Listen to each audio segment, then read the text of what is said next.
So the session is going to start, the final session. This session we have Nurit, Shnabel, and Hadar Lubin. Hadar Lubin will be speaking first, and her topic, or the title of her presentation is Trauma in Disguise, Antisemitism. Hadar is an assistant clinical professor in the Department of Psychiatry here at Yale University within the School of Medicine, and she's the director of the Post-Traumatic Street Center here in New Haven, Connecticut. Sorry. That's a Freudian slip. The street, but we get stress too. Post-Traumatic Stress Center. It's a center here in New Haven. She received an MD from Albert Einstein College of Medicine, and she's certified by the American Board of Psychiatry and Neurology, and is a licensed physician here in Connecticut. She developed publications dealing with developed women's trauma program, and has written extensively on treatment in post-traumatic stress disorder. So it's really an honor that you're here. Thank you. Thank you. Well, I got the core group that are willing to stay the whole day and listen to us talk. So it's terrific, because I think it will be a good dialogue. We all heard tremendous perspectives on how to think about anti-Semitism, and I believe we all been humbled of the enormity of the subject and how you really can even start to think about how you can really combat it. What I would like to introduce today, granted the topic of the conference today, to take a psychological construct to have an understanding really in how anti-Semitism really plays out when it is targeting the individual or even the larger group. And I would like to borrow the trauma construct to offer that as a model to understand really how anti-Semitism affects the person, and therefore as we have that particular perspective to maybe start thinking about ways to attend to the consequences of anti-Semitism as it plays out within the individual and maybe even collectively, if you will. Maybe even to kind of acknowledge that it would be nice if we can eradicate trauma in the world. We know we can't, given all many perspectives that we heard. However, if you have a better understanding of how trauma plays out, you can start think of the small ways and in due time, maybe larger ways to really affect how it is affect our milieu, our society at large. So I'm just borrowing a construct and I'd like to go over it with you. Why should we talk about trauma when we think about anti-Semitism? Well, like trauma, anti-Semitism causes physical and or emotional harm. It leads to a sense of helplessness. It usually causes some kind of muteness to the person who experiences it, therefore to the group who experience it. It evokes fear. That's the vehicle for which the interaction takes place. It involves a power of differential that makes it very clear who is in charge and who has the control. In the language of trauma, the perpetrator, of course, is the agent of control, and the victim, or target, if you will, is the helpless one. Its effects, anti-Semitism, reverberates throughout life, and I would say throughout history, as we saw and heard today. It overwhelms the person's capacity to respond. The response of freeze and shock is very common, and that may even explain in small ways why there aren't very effective responses to anti-Semitism, because by nature it really freezes the potential for response and creates a psychological state of shock. What are the common responses of the victim to the traumatic effect or of the recipient of anti-Semitic event? And I'll just read it through and go over in more details. Avoidance is a very common one. Silence, shame, and humiliation. We heard a little bit about differences of how those affect a person. Self-blame and guilt, sense of inadequacy, and heightened anxiety. Commonly manifested in constellation of symptoms. Some, I know, early presenters spoke about post-traumatic stress disorder. Avoidance. Often as in a form of withdrawal from activities or places associated with the experience. We heard quite commonly growing up in Israel that Holocaust survivors said, I'll never go back to Germany. There can be something as clear as that, or avoidance that is very subtle, however has an enormous effect on the persons in terms of the capacity to mobilize both their personal aspirations, careers, and travel because of the effect of anti-Semitism. Avoidance of people or social settings associated with the experience.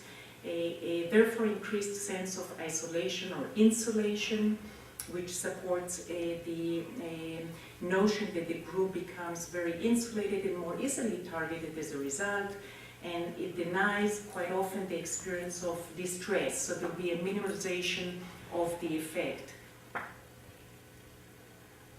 The silence, not reporting to authority. I do a lot of workshops in confronting anti-Semitism with middle school age kids and their parents, and quite often you hear that events occur, but there will be no report to the authority, the local authority and the larger authority, and not communicating the event to friends or family, and minimizing the effects of the experience. Oh, it was just words.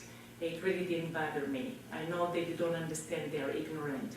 And hide the Jewish identity. Quite often people will say, you know, I will never go with the Star of David in certain places, I'll put it under my shirt, or you'll not even admit that you're Jewish in certain circles because of that. So the loss of pride of the association. Shame and humiliation, attributing the experience to oneself rather than to the one who delivers it, namely the perpetrator. Being singled out or put down. The experience of helplessness leads to shame on its own right. There is a sense that I was not in charge of what happened, I feel weak as a result of it. Feeling bad about being Jewish. So the eroding in the sense of pride of the origin or the ethnic origin. Some anti-Semitic experiences are humiliating. The actual event itself can be humiliating. Being self-shame and self-blame and guilt. Being self-critical of the way you responded. As I said before, quite often the initial response is of freeze, of shock, so it is not going to be well articulated and thought through. And it is being misattributed as a failure to respond well. There's an attempt to find control in an out-of-control situation. So it's not possible, and it leads to a sense of guilt, or even more so, I called for it. There is something that I did, not only that others blame the victims, in fact, the victim himself or herself will blame themselves. I shouldn't have done that, I shouldn't have shown my yarmulke, I shouldn't have didn't talk about my connection to Israel or whatever that be. Sense of inadequacy. The actual anti-Semitic experience make you feel inadequate. Dehumanization or objectifying experiences linked to a sense of inadequacy. That's the purpose of it. Not only, we heard earlier that actually objectifying a person facilitate the capacity of violence and hatred, it actually also makes the person feel inadequate and deserving of that kind of response. As humans, we expect to be in charge of our fate. It's called self-agency. So when an anti-Semitic event derailed that particular trajectory, there is a sense that you're not able to really take yourself in the direction that you thought that you can actually be in charge of. If I'll work very hard, I'll do something very well. That will be interfered if somebody will target you and put you down and interfere your capacity to do as well as you hoped. The heightened anxiety that I spoke before, fear on itself leads to anxiety. Avoidance heightens the sense of anxiety. In fact, it fuels anxiety. Anticipation of a repeated experience or the anticipatory of the next experience, such as anti-Semitic experience, leads to anxiety. And feeling out of control leads to anxiety. So all ways lead to Rome.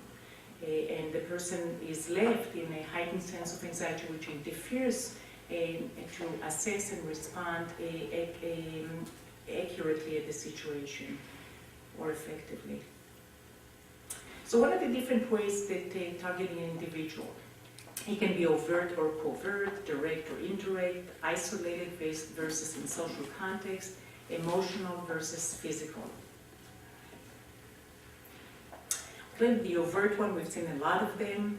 A direct remark, you're a dirty Jew, wipe Israel off the map of the world, versus doing something more covertly, being excluded because of Jewish faith.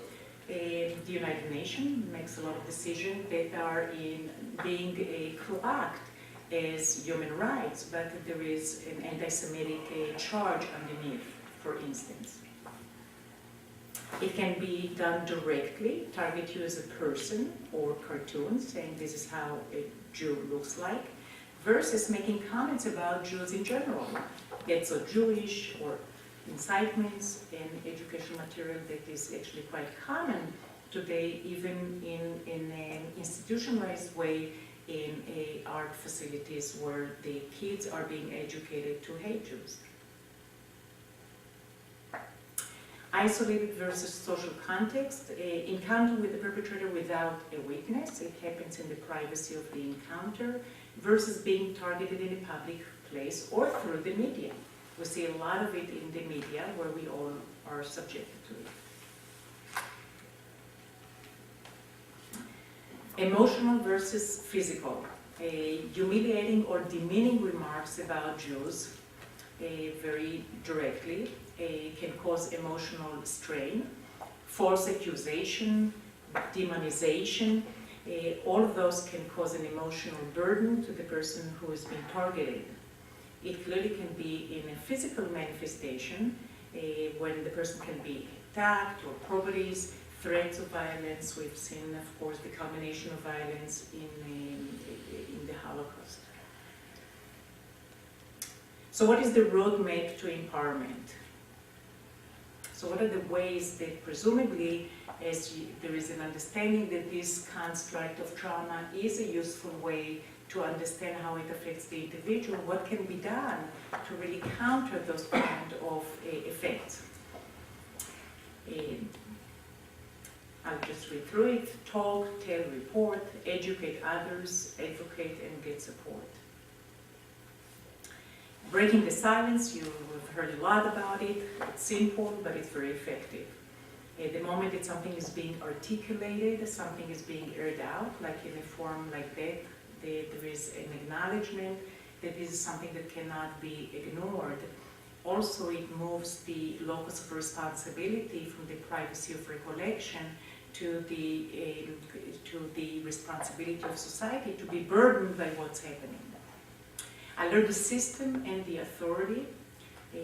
Any kind of a traumatic event, today I'm talking about anti-Semitism as an example of it, need to be the burden of society. We are members of society, and even though individual may be targeted, the burden lies within society, and therefore any reparation can only occur in social context.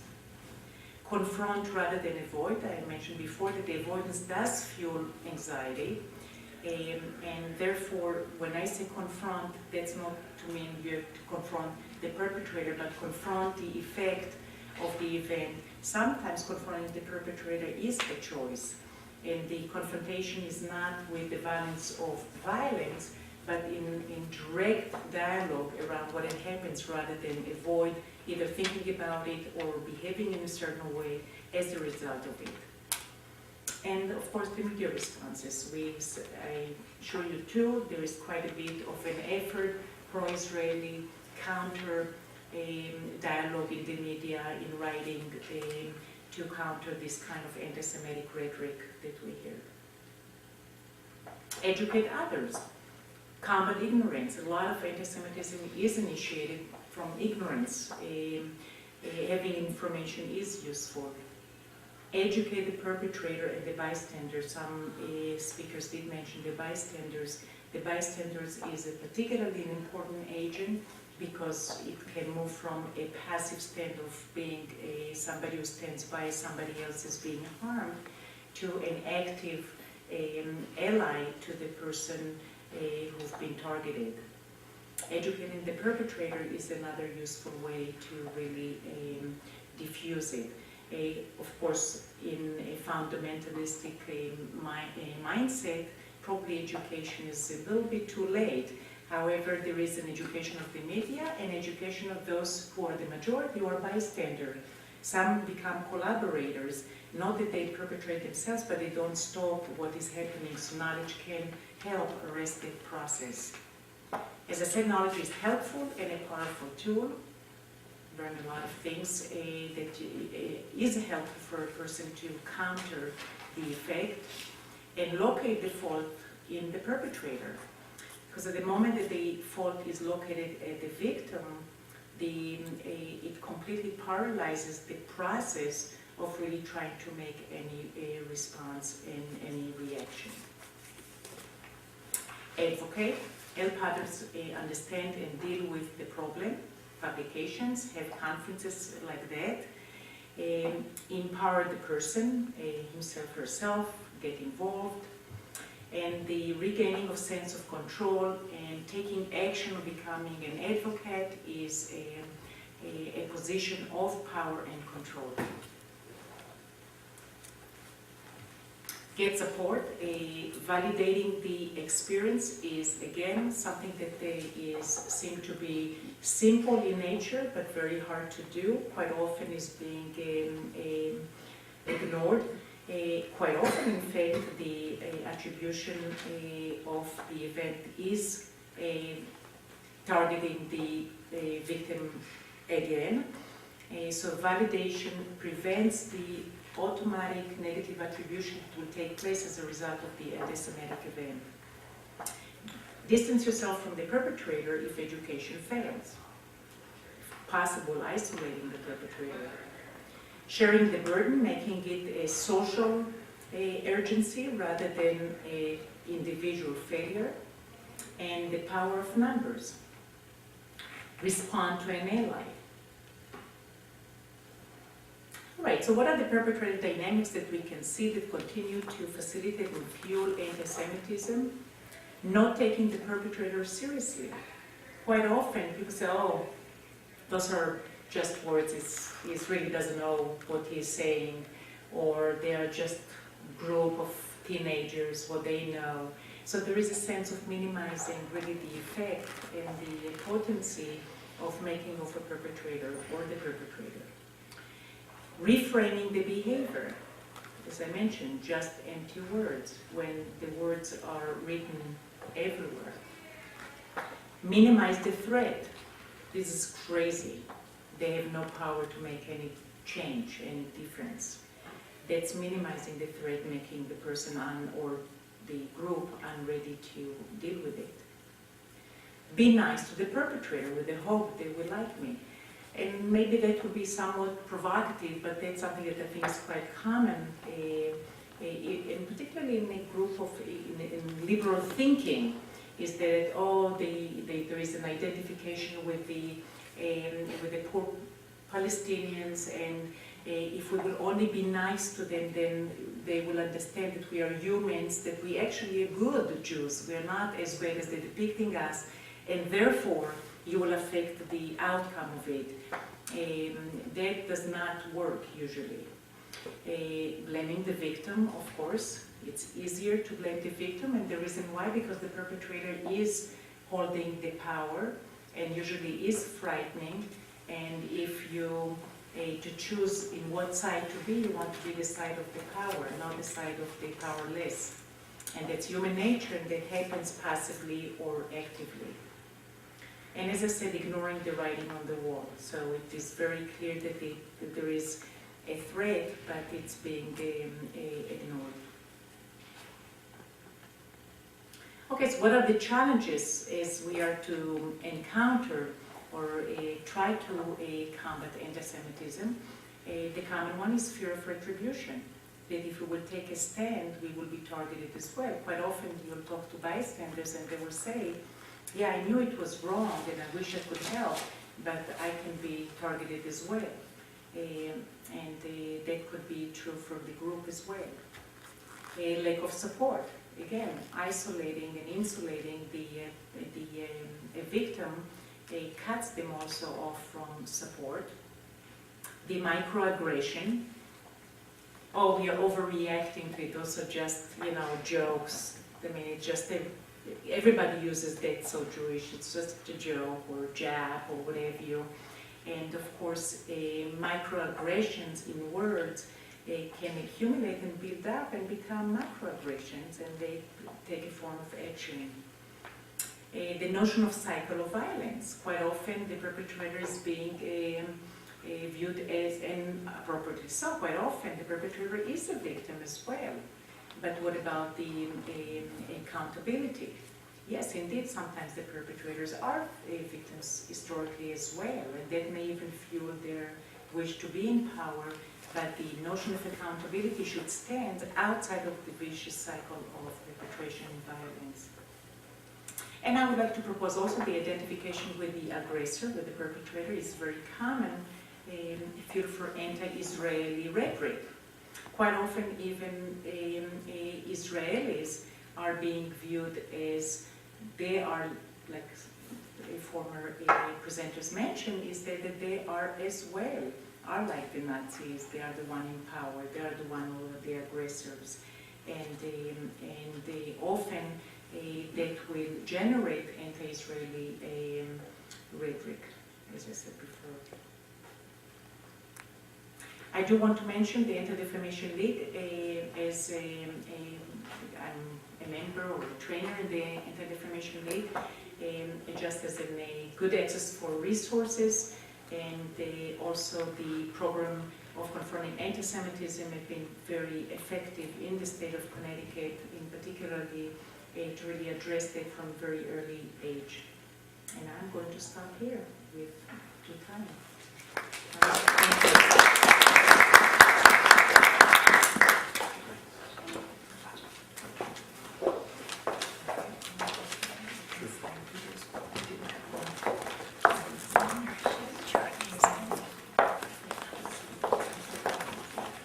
Hadar, thank you very much, and we'll just take 2 minutes to set up the next.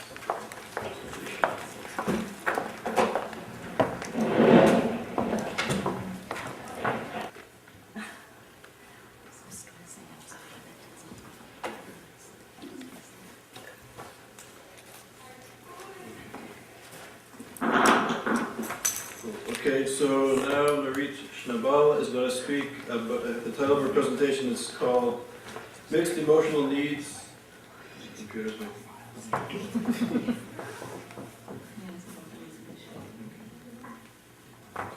Mixed Emotional Needs of Israeli Jews as Potential Source of Ambivalence in the Response to the Iranian Challenge. Nurit is a postdoctoral fellow here at Yale University in social psychology, and she's also an undergraduate advisor in psychology at the Open University in Israel. She taught at the Open University in Tel Aviv. She did her PhD in social psychology from Tel Aviv University, as well as her master's in social psychology and her BA in psychology, all at Tel Aviv University. So it's an honor that you're here. Thank you. First of all, I would like to thank you for organizing this conference, which was very interesting and important. And as Charles said, I will speak about the emotional needs of Israeli Jews, so I'm a little off topic. I won't talk about anti-Semitism. I'll begin by presenting the needs-based model, a theoretical model that I developed together with Hadar from Tel Aviv University. And I will present experimental data that examine the emotional needs of Israeli Jews in 2 different contexts of intergroup relations, the relations with the Germans and the relations with the Arabs in Israel. And I will show, or the data will show, that Israeli Jews experience divergent psychological threats and consequently divergent emotional needs in these 2 contexts. And I'll discuss the implications of this dual psychological experience to the response of Israeli Jews to the conflict in general and to the conflict with Iran in particular. And I will finally suggest as an interesting direction for future research that some duality may exist in the stereotypical perception of Iranians as well, and it might also affect the response to Iran. First of all, I would like to begin by distinguishing between two general psychological, I'm confused, sorry, between general approaches to conflict and conflict resolution in social psychology. The realist approach suggests that disputes between persons and between individuals are grounded in conflicts over material interests, such as money or land. So the idea in the realist approach is that conflicts are a competition over scarce resources. The psychological needs approach, in contrast, suggests that conflict threaten the adversary's basic psychological needs, such as the need for worthy identity or self-esteem, positive self-esteem, or justice or security. And as a result, they experience emotional states or motivations, such as the motivation to get revenge, that prolong and intensify the conflict.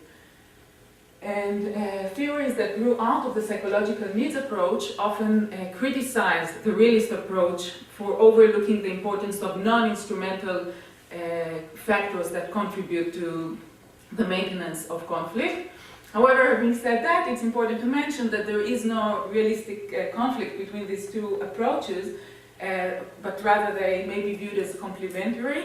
And therefore, when I present the needs-based model, even though my focus will be on psychological processes and mechanism, this is not to deny that other elements that are more, other processes that are more, or interests that are more instrumental or materialistic in their nature do not operate as well. They're just not the focus of the model or the conference. The main tenet of the needs-based model is that following the victimization episode, both victims and perpetrators experience a threat over certain unique dimensions of their identities, and these threats bring about different emotional needs. Other way to phrase it would be that transgression deprives both victims and perpetrators of certain unique psychological resources, and this deprivation brings about different motivational states. The model also suggests that victims feel inferior regarding their honor, their self-esteem, their perceived control, their autonomy, their power, and therefore they experience an enhanced need for empowerment. Now, empowerment can be manifested in many different ways. For example, one way through which victims can be empowered is by taking revenge of their perpetrators. Another way is by having the perpetrators acknowledge the injustice caused to the victim, because such an acknowledgement serves as an admission of owing a moral debt to the victim, and this in returns control to the hands of the victims and empowers the victims. Perpetrators, on the other hand, do not suffer from loss of autonomy or power or control, but they do suffer from moral inferiority, and they may also feel, although not always, guilt or remorse, and these emotions actually stem from their anxiety over social exclusion, because the social sanction upon those who deviate from the group's norms or violate the moral standards of the designated moral community to which they wish to belong is their social rejection. Think, for example, about the embargo over South Africa. This is an example of a social rejection, social exclusion. And therefore, perpetrators are said to experience an enhanced need for acceptance. And again, acceptance can be manifested in several ways. One way through which it can be, they can feel reaccepted is by having the victims express empathy and understanding of the circumstances that compel them to act in an unacceptable manner. And using the terms of Erwin Staub that you mentioned earlier, this rehumanized the perpetrators. The idea that empowerment and acceptance are two basic human needs or fundamental emotional motivations or dimensions of identity that can be manifested in many different ways is reflected in many theories. I'll just mention a few. Bennis and Shepard talk about dominance and relatedness as two basic motivations of group members. Resources theory, a theory that that categorizes different resources that are exchanged in social interaction, mentioned status and love.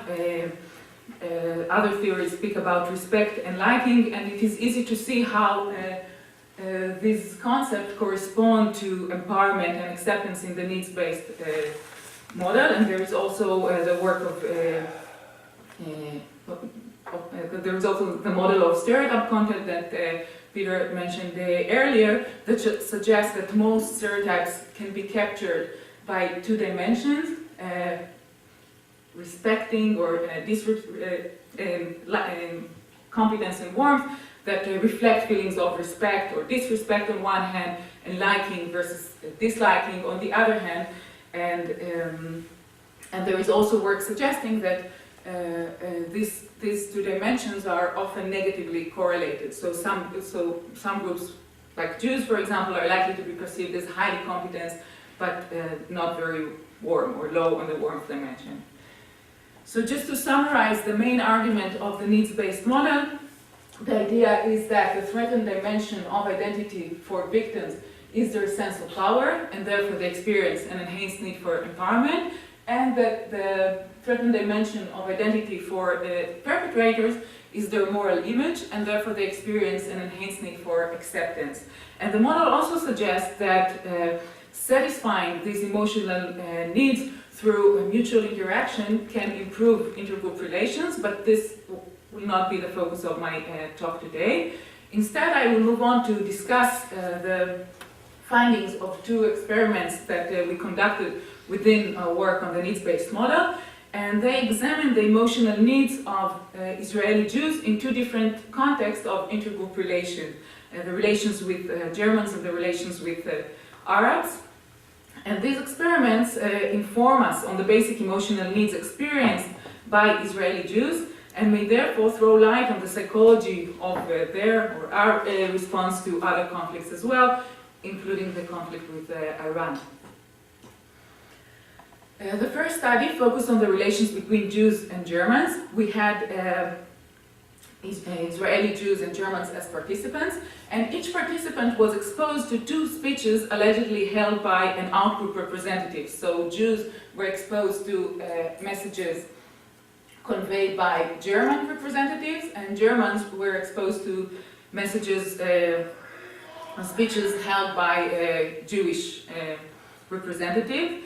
And the main message conveyed in the speech was either the empowerment or the acceptance of participants in groups. And it's also important to mention that the messages were identically phrased for both groups. So the acceptance speech conveyed the message that we should accept the Germans or the Jews. It is not easy for them to live with the past. And the empowerment message conveyed the idea that we should cherish the contribution of the Jews or the German to humanity. It is their right to feel strong and proud in their country. Our dependent measures were a moral image and sense of power that were measured prior to the exposure to the speeches, and following the speeches we measured the perceived positivity of the messages. For example, we asked participants which message they preferred, and positive outgroup orientation. For example, we asked them, how does this message make you perceive the outgroup? And the results showed that in the context of the Second World War and the Holocaust, Germans suffered from a threat to their moral image. Their moral image was lower than that of Jews, and Jews suffered from a threat to their sense of power. And furthermore, Jews perceived the message of empowerment as more positive and had a more positive outgroup orientation following it, because this message satisfied their need for empowerment in this context. In contrast, Germans perceived the message of acceptance as more positive, and they had a more positive outgroup orientation following it, because the message of acceptance satisfied their need. The second study used exactly the same experimental paradigm, the same procedure, design, dependent measures, but this time in a different context, in the context of, in the general context of the relations between Arabs and Jews in Israel, and specifically in the context of the Kfar Qasim massacre. And in this massacre, 43 Arab civilians were killed by the Israeli border patrol, by the Israeli Jewish border patrol. And so Jews were in the social role of perpetrators and Arabs were in the social role of victims. And again, each participant was exposed to two types of messages. The message of acceptance conveyed the idea that we should accept our brothers, the Jews or the Arabs. It is not easy for them to deal with their emotions following the massacre. Whereas the message of empowerment conveyed the idea that we should acknowledge the right of Jews or of Arabs to live in respect and to feel strong and proud in their homeland. And the results show that in the context of the Kfar Qasim massacre, Jews suffered from a threat to their moral image. They had a lower moral image than Arabs, and Arabs suffered from a lower sense of power than Jews. Furthermore, in this context, Jews perceived the message of acceptance as more positive and had a more positive outlook orientation following it, and Arabs perceived the message of empowerment as more positive and had a more positive outlook orientation following it, because the message of acceptance in this context satisfied the emotional needs of Jews, and the message of empowerment satisfied the emotional needs of Arabs. So, taken together, these studies show that Israeli Jews experience different or conflicting, opposing emotional needs in different contexts. In the context of their relations with Jews, they suffer from a threat to their sense of power and experience an enhanced need for empowerment. And in the context of their relations with the Arabs, they suffer from a lower moral image, or from a threat to their moral image, and experience an enhanced need for acceptance. However, it can be claimed that this is not something unique about Israeli Jews. It is possible that members of many different groups experience different emotional needs in different contexts. For example, it is possible that members of some European countries experience a threat to their moral image when discussing the colonialist period and a threat to their sense of power when discussing the Second World War. And nevertheless, the two contexts that we used in our experiments, you can almost say that they define the Israeli Jewish identity. They are central to the Israeli Jewish identity, and therefore they are likely to be particularly emotionally charged among Israeli Jews compared to members of other groups. The context of the Holocaust, which threatened the very right and ability of Jews to exist, is considered a major group trauma, and the context of the Israeli-Jewish conflict, which was defined by Batal as an intractable conflict, is prolonged, is violent, and it affects almost every aspect in the lives of the involved parties. And both conflicts, as I said, almost define the Israeli-Jewish identity and are reflected in language, in images, in myths, in collective memory. So therefore, they are likely to be particularly pronounced. The experience of these opposing needs is likely to be particularly pronounced among Israeli Jews.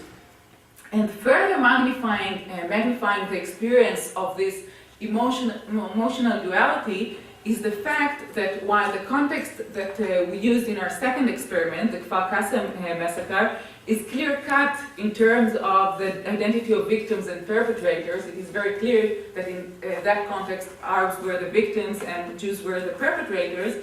The general context of the Jewish-Arab relations is not so clear-cut. On the contrary, what Nu and others suggested, it is characterized by a competitive victimhood, where both Israelis and Palestinians or Arabs often claim to be the real victims of the conflict.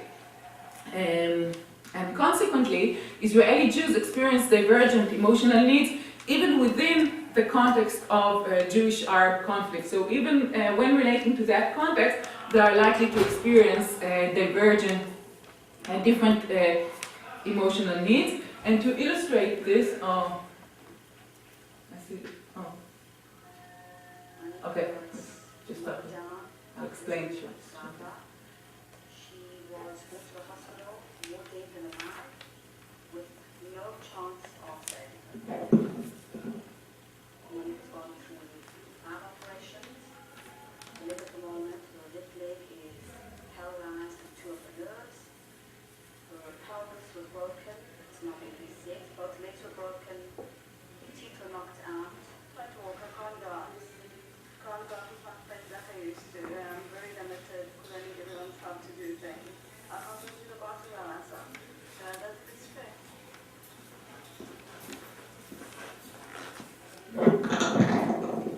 Okay, I didn't just started before I had a chance to say that this video will illustrate the emotional needs of victims. So particularly her last sentence, she says, I don't think it's fair. Rather than saying I feel very miserable because of this injury. And this, I think, reflects the emotional need for empowerment, because the need for justice or fairness, as I explained before, justice is one form of social empowerment. So this video illustrated the emotional needs of Jews when placed in the social role of victims. And in contrast, this video illustrates the emotional needs of Jews when placed in the social role of perpetrators. So here there's an interview with an Israeli soldier that works in a checkpoint. I don't know how familiar you are with what the checkpoints are. The checkpoints are physical barriers that were built following the Second Intifada, and the Israelis view them as protecting those who wish to harm the country from entering it, and the Palestinians view them as violations of their basic human rights for transportation. So this soldier her job is to check the documents of the Palestinians that approach the checkpoint and decide whether or not they can pass. And she discussed the way in which she is viewed by the Palestinians.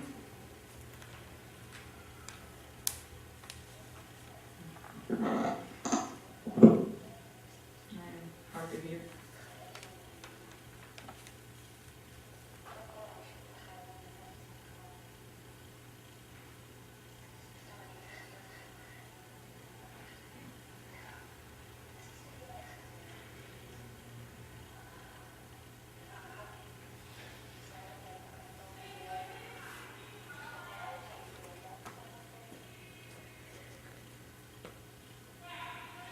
Okay, I don't know if you managed to hear, but again, the last sentence that she said exemplified the emotional needs of perpetrators.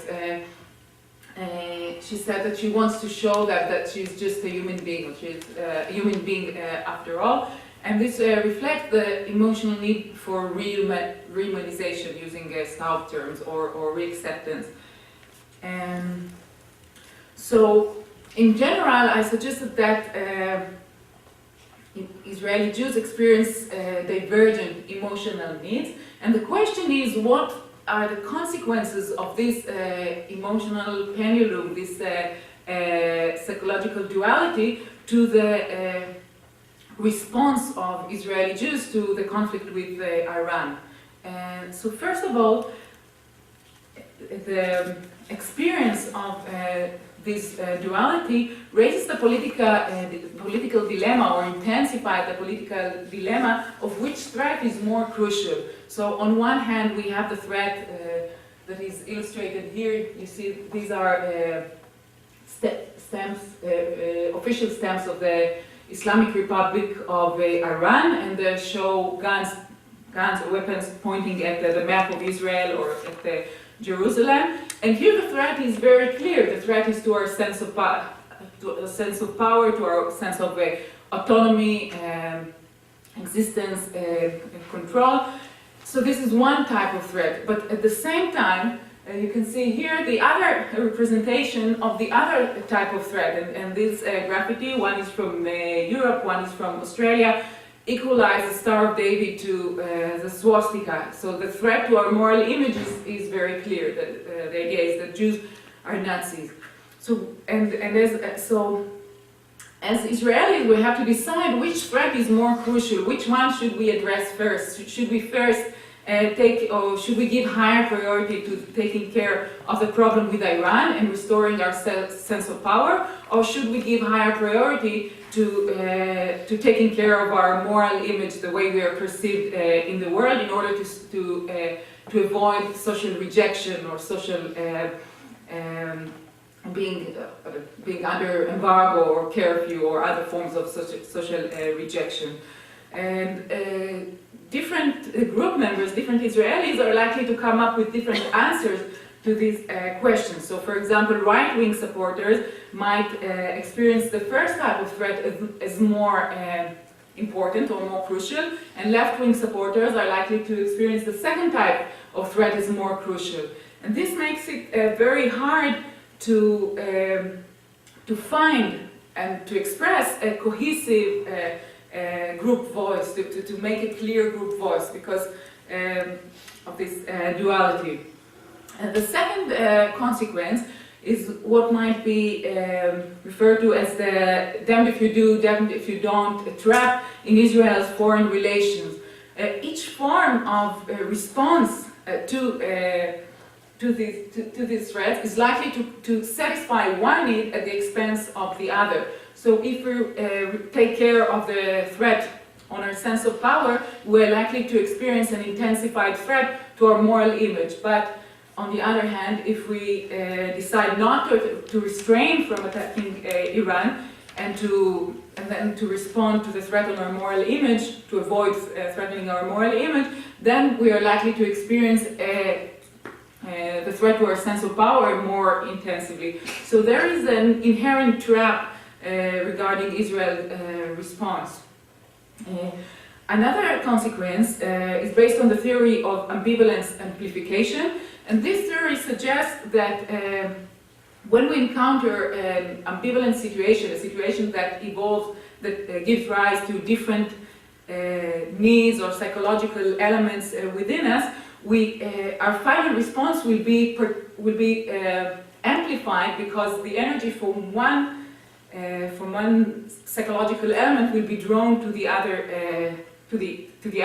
element, and I think in Freudian terms it is called a reactive cathexis or reactive displacement of cathexis. Right? But the idea for social psychologists is that the response is amplified. So, for example, there are experiments showing that when we face a person that belongs to a stigmatized group, for example, a disabled person or a minority group member, we feel on one hand aversion and on the other hand sympathy. So we have an ambivalent response.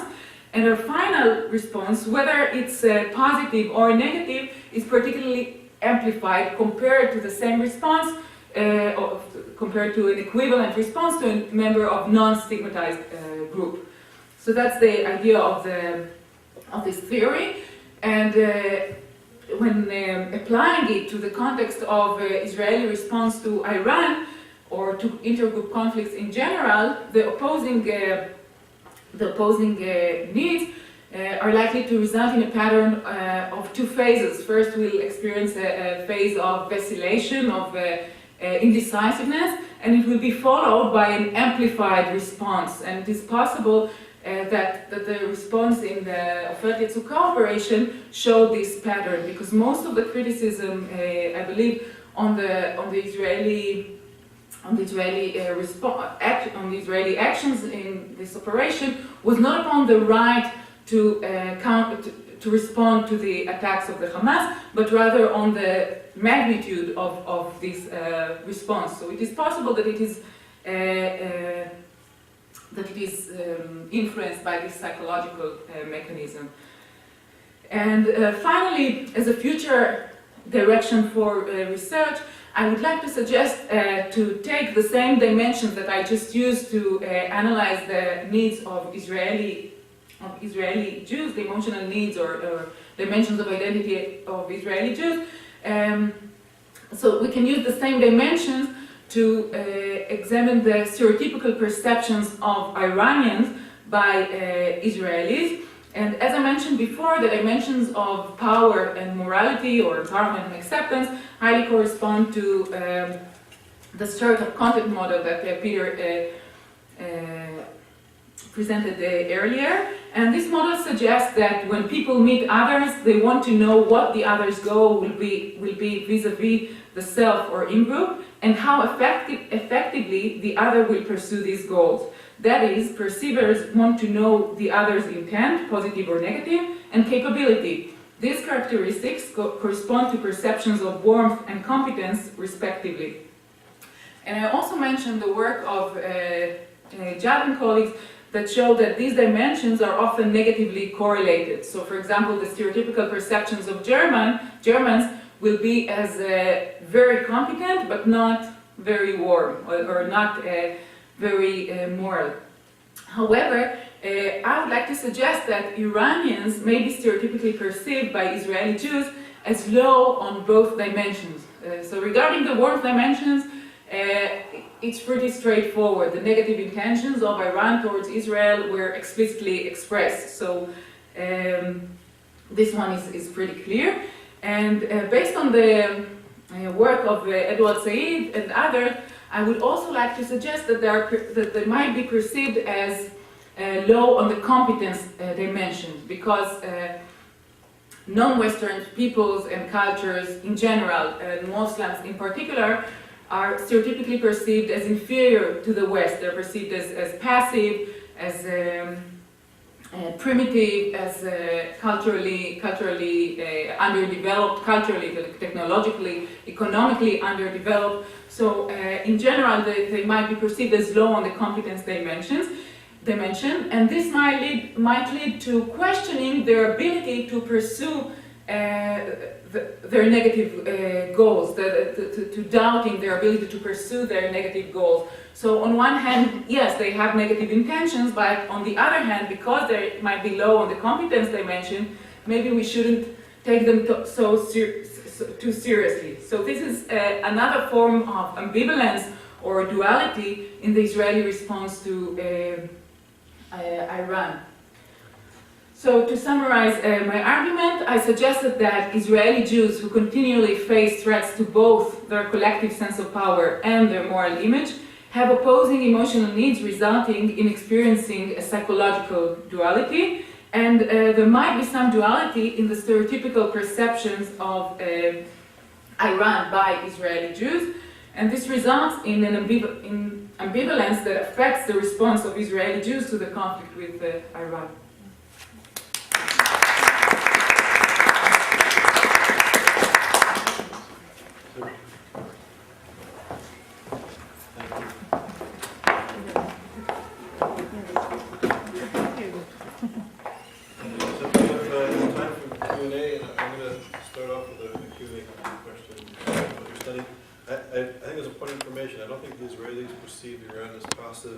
And not a serious threat, for sure.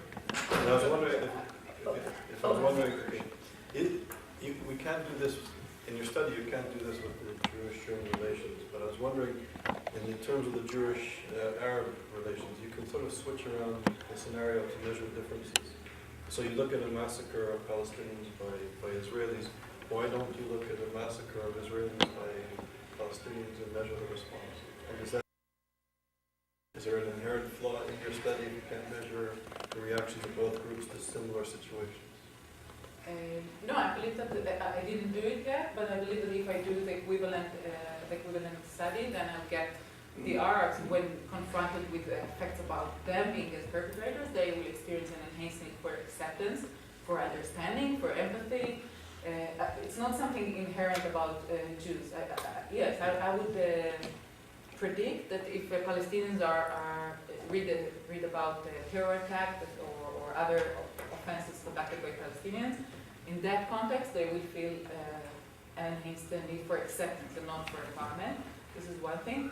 The other thing regarding the Iranian, I'm not saying that that's the only thing that might paralyze Israelis because they think, oh, we shouldn't take them seriously. But this is one factor that operates there. For example, when I worked on the presentation in the paper, I saw that many times the atomic bomb is described as primitive. So they're saying, yes, they're getting an atomic bomb, a nuclear bomb, but it's primitive.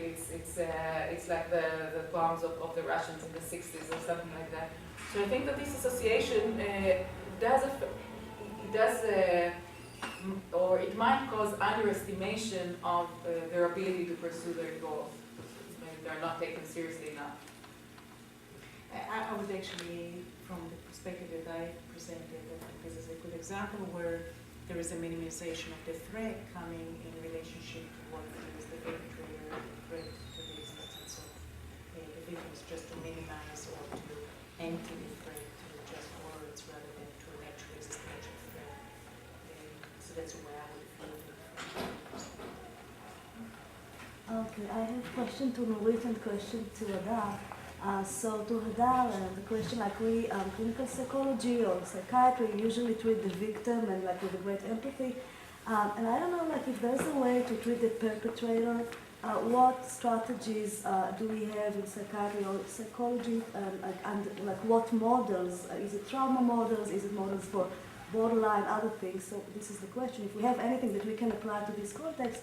And question to Nurit, we talked today, might talk about goals, and I would like to play together, like to put your dimensions or needs, like to look at it as like some kind of activated goals. And we talk about goals, like goals are activated, and then once they are, when they are satisfied, they are reduced. So in your model, it looks as if like the two needs are some kind of static. And my question is, like, to what extent do you think that it's dynamic? Because we know that in social contexts are dynamic, and so not in terms like it could be the dynamics could be resulted by the response of the other side, or even by the person himself. Like once he if someone experienced the need for empowerment and then he gets a feedback, so maybe this need is reduced and then another needs is increased. So I mean, the question is like if you can see, or if you think that there is a connection between the models of goals and models of emotional needs. And so that's it.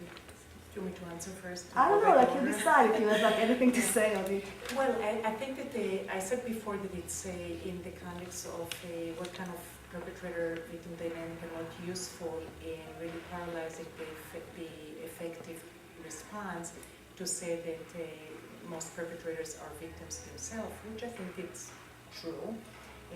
However, in the context of your question, I'd like to answer it from the perspective that if you are treating a perpetrator who is also a victim, the treatment, the trauma model does help, because quite often the attempt to get to a position of power is stemming from the helplessness that inherent in the victim place, or alternatively, you have actually even more specifically trauma reenactment, where there is an identification with the perpetrator, where the victim chooses to take the position of power, become the perpetrator, him or herself, and then be in a position that they can have some sense of control. So deciphering it from the context of understanding how the trauma affects the person would be useful in working with perpetrators. In my work, I work both with combat-related trauma in the VA setting with Vietnam veterans, that many of them were, it was actually a complex presentation where in their childhood suffered a lot of childhood abuse, been in the war and suffered work-related trauma, came back home and became victims of the homecoming, and then became perpetrators to their wives and children when they became perpetrators themselves. So the complexity of where they move from victim to perpetrator is enormous. So the so-called simplistic but yet kind of a very core perspective would be to go to the perspective of the trauma and how the victim can start empowering himself and therefore not need to take a violent means of power or even mindless means of power. I did not work exclusively with perpetrators, so not randomly, but I don't have maybe specific experience just working with this population as a whole. I think that it's related to the second consequence that I mentioned, that there is a dynamic of satisfying one need and then experiencing the other. And I'll give two examples, one personal and one maybe from Stevan Hobfoll's earlier presentation. So, for example, following the attacks by Hamas or by Hezbollah during the Second World War, I would feel, no, we have to respond to this, we can't shut up. And then, after we respond, I think, oh, but there is so much civilians that are being hurt, how could we do it? But it was not something that was not predictable, because that's what happens in war. And I feel that this is exactly the reason. The problem is that you satisfy one need and then you experience the other. And I think that Steven's example earlier on about the Americans' response to 9/11 is similar. So first of all, everybody wanted to attack even before it was clear who is responsible for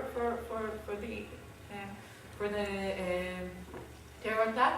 But later now you can see the response that part of it is related to why do we interfere with other countries, or considerations that are more related to the moral image. But again, this is not something you can predict before you act. It just reflects, I think, the different weights that is given to each need in different phases. I have a question for Nurit, which is that it seems to me that when you perpetrate an atrocity of some sort, you do it in a socio-political context, and that the existence of some needs that you find in a study done in Israel or in a Western democracy with Western values may be very different than the needs that you would find in the Muslim world or in some non-Western society, which may not share the same values, etc. First of all, one person's perpetration of an atrocity may not seem like perpetrating to somebody else, and it may be that Israelis are very sensitive to the bad things that they're forced to do. It may be that Americans would be the same way, but it may not be. Now, you have rather small effect sizes in your studies based on stimulation of a priming that occurs before it. It seems to me that you really can't say much of anything at all about what's going on psychologically outside of the context in which you did the research. And I was wondering what you would say about it. I have a couple of things to say. First of all, I didn't get into it because I didn't want it to be too much in detail, but our idea is, sometimes I use the term morality, but our idea is not about sense of morality, inner sense of morality, but rather about moral image. Because I think that the threat to perpetrator is the threat of social rejection. So it's not so much whether they feel that it is right or wrong, but rather whether they feel that what they did is perceived by others as right or wrong. So this is one distinction that I see. By others in their culture, or by others? Okay, that relates to a different question. Who is so my answer usually is significant others, but then the question is what significant others might mean, and that's another question. And also you mentioned the effect size are very small, and it's true. I think that beyond the situational placement of being in one social role or another, there are, because I did everything in the Western culture, I related to it as a personality variables, that maybe some people in general have a general tendency to experience the need for empowerment as stronger, and others may feel the need for acceptance as stronger. But of course, in the same sense, there might be cultural differences, and I didn't check them. It's true. I mean, an example of that might be, say, honor killings. If you were to look at, killings of daughters or sisters who have been felt to disgrace the family. I mean, there the social context would be everything, even in terms of whether you experienced yourself as the perpetrator or the victim. In Arab cultures where a woman may get killed for dishonoring the family in some way, even construing that, even each party's construction of who is the perpetrator and who is the victim. I mean, yes, it's clear that one person is killing somebody else, but who has been the victim of the atrocity and what the issues of empowerment or acceptance are would be a totally different context than you would understand it in a Western context. Yeah, although specifically in this context it's a little complicated because one of the arguments is that the family doesn't really see the daughter as the perpetrator, but if they kill the person that violated her. But or even say revenge, avenging. If they take revenge of the guy, then it will start a whole cycle of counter revenge, and so the easiest thing would be just to kill the woman. So that's But the they do blame her as having somehow caused it off. I think there is right. But, or you could put it, well, you could put it in the context of what I was talking about, that, if a lot of these scapegoat ideologies lead to violence, it's, we have been, the Nazi self-image, Mein Kampf, it's we've been too benevolent, the Germans have been too benevolent, the Jews have stabbed us in the back, they took advantage of us, we're the victims. And I think that a lot of these perpetration acts come out of feeling that you're the victim, and now looking back on it, maybe some people, change their perspective, right? But in the thick of it, if you feel that you've been victimized and you're doing what you have to do as self-defense, and you believe in that justification, then maybe that's different. Sure, right? sure. That's related to Right. Yeah, it to is. my It previous is. answer. Yeah. That maybe if the Nazis has won, then we would get different results, or wouldn't be able to conduct this study. But the idea is that's why I'm saying I don't think that the Nazis or the Germans felt that they are doing something immorally. But right now, at the time of yes, they're they being looked realize at that from the their moral outside. image, that Right. there is a threat over their moral image. So whether or not they think it's they feel guilt. That's why at the beginning I also said remorse and guilt are feelings that we don't get so much, and it's more the impairment to the moral image that raises the fear of social rejection. Right, and then that's that point that you said, whether who's the other that you care about, because there may be others that you don't care about what they think. Exactly. And whether guilt needs to be involved here, I think is a big question.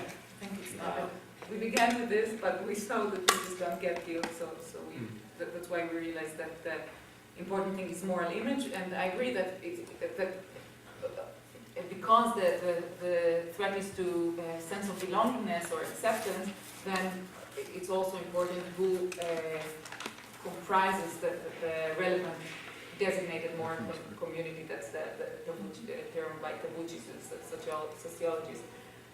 So of course you can get different responses to that, and they will affect you. More questions to Hadar or to Nurit. One question is what tools do we have? It's like a follow-up question. What tools do we have to treat people that they don't want to get therapy? I mean, like when someone comes to the clinic and they say, okay, I'm suffering, I'm traumatized, so it's easy. But what if we put you in Iran? What would you do there? I mean, it's a hypothetical question. How can we use tools of psychology to, if at all, to intervene in population where they don't think that something is wrong? And the other question is I think this panel was really interesting because it's combines social psychology and clinical psychology, and then the question is it looks that the world is getting crazy, and so the question is where is the boundary between stereotype and psychopathology? I mean, because on the one hand we can say okay, it's a prejudice. On the other hand, when it comes to genocidal threat, it's insane. And so what answers psychology have to make the distinction, if at all, between the two? I'm sorry, but you're smart. It's just a small question. I think that clearly if somebody comes and seek treatment, you already have an entry, but that does not guarantee that you're going to be able to deliver what is that they are seeking. I think that what can be particularly useful, and that may be also transformed to for a different purpose rather than just a clinical intervention, maybe social intervention, is to have a true understanding as to what are the human responses to it. We may be living in different contexts, but there is some sense of humanity that does bind us all, to our species. I mean, we're not just defined by our cultures and set of beliefs and set of goals and so forth. There is a human perspective that needs to be capitalized on, in my perspective, and that actually the kind of model that we use in our trauma center is to try to depathologize the response to trauma or to any kind of aggression, because it is the human condition that really is a characteristic of the response and therefore of the intervention. So in the clinical setting, you can put it in a paradigm of treatment intervention. In a social setting, you can put it in a paradigm of interpersonal connections and how the responsibility to one another is also. So I think that just understanding how this power differential affects people and the response probably is somewhat universal. We may express it in different ways, but it's very universal. I think people do understand what it is to be oppressed, no matter what the context is. It does call for a certain kind of response. And I think if you can bring it out, that is the beginning, because any healing, in the therapy session or in social setting, needs to be in the context of society. It cannot be in isolation. So in fact, you don't need to have the pathology perspective. Right. I mean, I'm not completely, just as a perspective. I guess I have a less clinical question relating to, as a comment and a question in regard to what Israelis are thinking about Iran. I guess the comment, I just want to broaden the Israelis' look at Iran. We talked earlier really more about the possibility of the nuclear threat, but actually the threat of Iran supplying weapons, which could even be nuclear, to Israel's neighbors are really part of the equation as well. I guess the question I had with that as a background, how do you feel about this last election from the point of view of knowing what is the psychology of Israelis? It was interesting, the rightist parties, not most of the votes, but the two major parties were very close, only one vote between them. So is that suggesting kind of the split of attitudes in regard to Iran? I don't know if Iran was the major, I don't know. But what I feel as a duality or something that is changing in Israeli politics is that on one hand the population becomes more and more supporting right-wing and the way they identify themselves. But on the other hand, if you look at the ideologies of some of this right, as Stevan Hobfoll said earlier, there are around 78% people's, right, is that what he says? 78 percentage of the people support the two-state solution. So there is a gap between the practical solutions that people adopt that are more what if it was 50 years ago what was considered left-wing, and their self-identification as right-wing. I don't know if that answers. That's just a shortcoming of polling, because the majority voted for Hamas in the elections that they had. That led to the whole crisis in the last couple of years. Right, but on the other hand, it might be that I don't know how involved you are, but the recent elections in Israel were more about social justice. It was not so much about the conflict with the Arabs. So in a similar way, I think that the election of Hamas was highly related to internal issues within the Palestinian, because the Palestinian Authority was very corrupted. And I think part of the support of the Hamas is related to internal Palestinian issues, so it's not just about that. But don't you think that they read the Hamas charter that we had elaborated for us? Yes, they probably, I'm not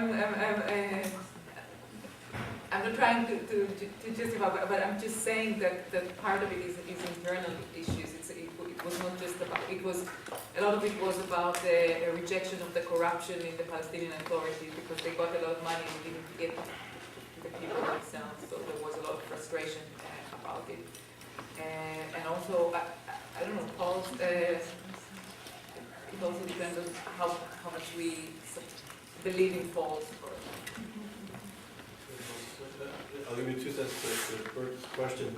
I think the fact that Netanyahu reached out to Barak, even though the Labour Party suffered losses in the election, sends a very clear signal to Tehran that this is the type of government that needs to be in place to deal with the Iranian threat.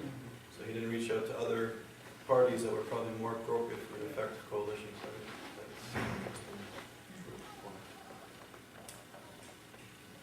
anybody else for a question? I actually didn't have a question about this panel, but as we're closing up and I'm sort of going back to the beginning theme. Okay, so you know what, so I'm going to stop there, and I think we're going to sort of have a roundtable discussion. Oh. I thought maybe we'll just take a 5-minute break, there's still drinks in the back, and if there's no other questions, and then we can have a roundtable discussion start in 5 minutes. So sum everything up. Okay. Thank you, Larry. Thank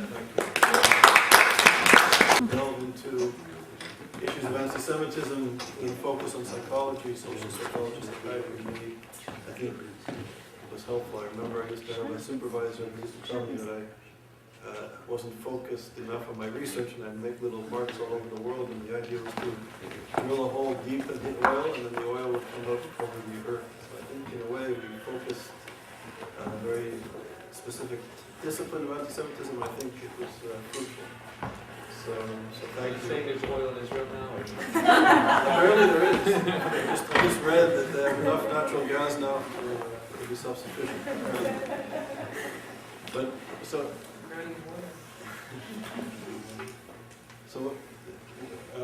anybody like to comment on the day and some of the issues that were raised and ideas for research, thoughts, concerns?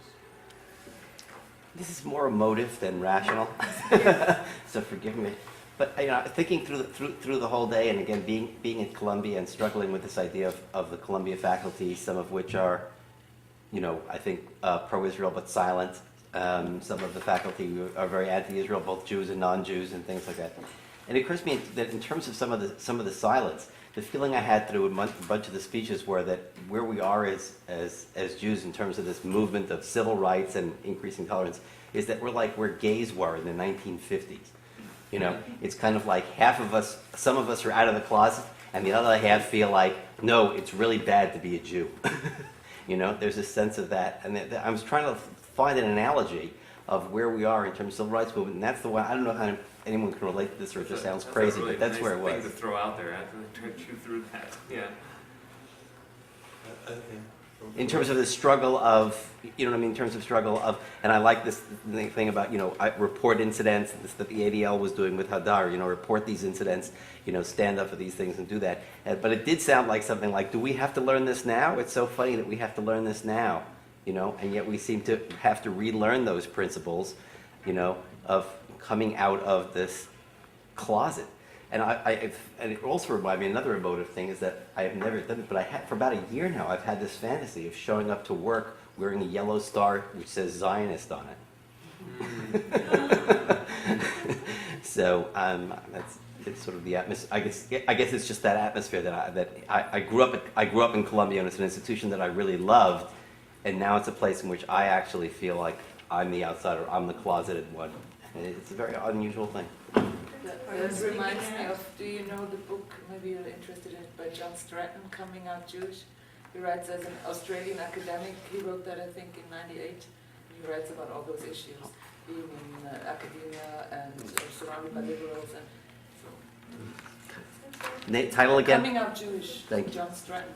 Thank you. It goes with your Vic Seidler metaphor. wrote something similar at Goldsmiths. Vic Seidler he became a professor at Goldsmiths College in social theory. His speech, his inaugural lecture, which was it's a very prominent thing at Goldsmiths College, was he came out as a Jew in his lecture. It was very moving and very troubling at the same time. What's this show? Victor Seidler is a serious social theorist.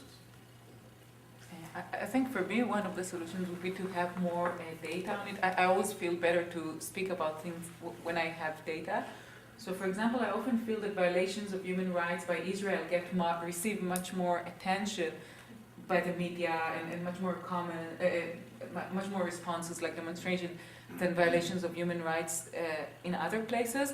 But if I had data showing that, just quantitative data, I would feel, because it's something, for example, I wanted to write in the chapter, but because I wanted to say, we experience the emotional needs as, we have a particularly emotionally charged response to these needs, but also the world responds in a way that is very emotionally charged to everything we do, like the mirror of it, but I didn't have any data on it. So I don't know, maybe the reason I'm just not aware of it. But for me, one of the things to expose, of the ways to expose these biases is by just having research on it.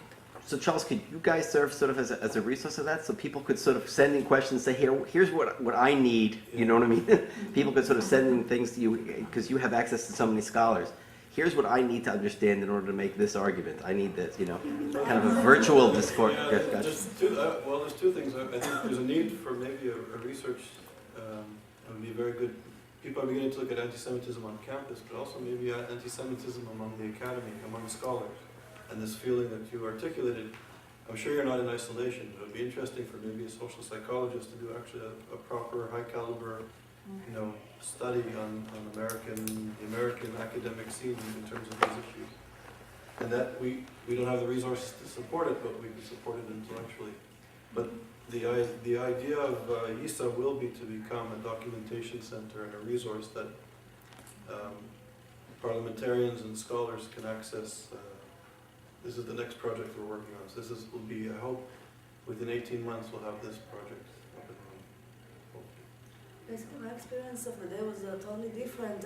Out of all the talks, it was very interesting. But I mean, to see that it's not only a problem of Jews. We briefly talked about why we no longer talk about anti-Semitism now, but after the Holocaust it was very popular, and now maybe it's we talk about it again. But so this was only brief talk, but then your talk about relational prejudice, and your talk that we talked about it's more a human problem, and when I talk about the Hamas, so I don't think that it's only a problem of Jews. We see the same dynamics in different contexts, and we now need to apply it in a specific context, but I don't feel some kind of responsibility to say we are Jews, how difficult it is to be a Jew, because now I have all this responsibility. I think it's something that it's an international problem, and we can learn from the experience in the Holocaust, Rwanda, and I think also as a strategy, it's a better way to to be united with other ways, with other problems, with other forms of prejudice. Because in that way we gain more power, as opposed to say, well, we are Jews, we are victims, how difficult it is to be Jew, and so on. And I agree that we need to have data. But Jews have been at the forefront of the civil rights movement for the last 30 years. I mean, that's where, that's where I feel the sense of betrayal, right? I mean, Jews have been at the forefront of the civil rights movement. I myself, was at civil rights demonstrations. I marched against the Klan in New Jersey, for God's sakes. The Klan is in New Jersey. In the late 1960s, I was on the marches that were dangerous to my health, and I marched on them. So it's actually been the last 100 years, but that only adds to your point. I still have the feeling that there is a lack of information in the general public about just what is going on in the Muslim and Arab world about Jews. And I feel that that when scholars get together, they get drawn towards issues that strike me as fairly obscure from the point of view of the political problem that we're facing, and that the solutions that psychologists are likely to come up with, they all are, well, maybe after we get more data and the theory gets developed, and 100 years later, maybe we'll have an intervention that might be likely to work. Whereas I feel the proper role right now for scholars, maybe not for psychologists, but for scholars of anti-Semitism, is to document just what's going on in the Middle East with regard to Jews, and to get the message out there. And the way I see social psychology, or the contribution of psychology and social psychology, is in how to get the message out there. In other words, how not to find out about, and I'm not denigrating any of the theoretical work on anti-Semitism. I think there is merit to it. I read it, I've been consuming it, producing small amounts of it for years, but I think that the political problem can't wait for the research problem. And that particularly if we look at the reward structures of the various disciplines, they don't reward the type of research that I'm talking about. They reward the type of research which ends up building theoretical models, and this is not just in social psychology or in psychology, but they don't, in history they reward focusing on a very, very small part of the problem from years ago.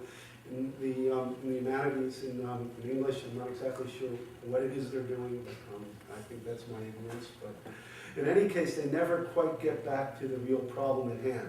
And I come away from these conferences often with the feeling that if you can't convince the anti-Semitism researchers that there's a problem and a task, then the problem is bigger than I thought. I guess that's sort of an outside perspective here, but that's my feeling. I just want to say the scholar of the humanities, that they do actually work and try to figure out why things happen, just not from statistics, but from other tools. I'm willing to believe it. I just think it takes an awful lot of investment to catch up with it. Picking up on that point, how do you perceive the role of researchers and GISA, other groups of this type, relating to interacting with political leadership so that changes do occur, rather than doing research without moving it up into action? So, I think Henri Bernard Levy said it very well when he said that the role of an intellectual or a scholar is to shine light where there's darkness.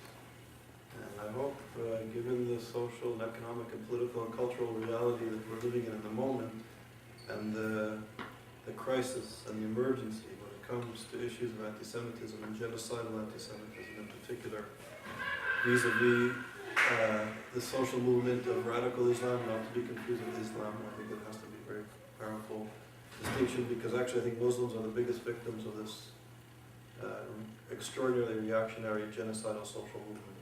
And the role I think we're playing is, in a way, to ring alarm bells, to tell the academy to wake up and to do serious high caliber research into this phenomenon, and to also meet with policymakers and to present high caliber research to policymakers, to leaders of NGOs, and to have an impact.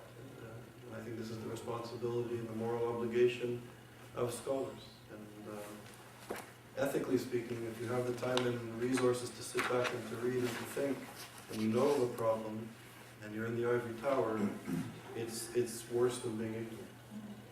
It's morally reprehensible. And I think that we as scholars have to engage students, faculty, and the public. Not as ideologues and not as politicians, but as high caliber scholars. I think that we also cannot just focus on students and educating students. Prejudice starts at age 2, by 3, even 4, it's set in a lot of ways.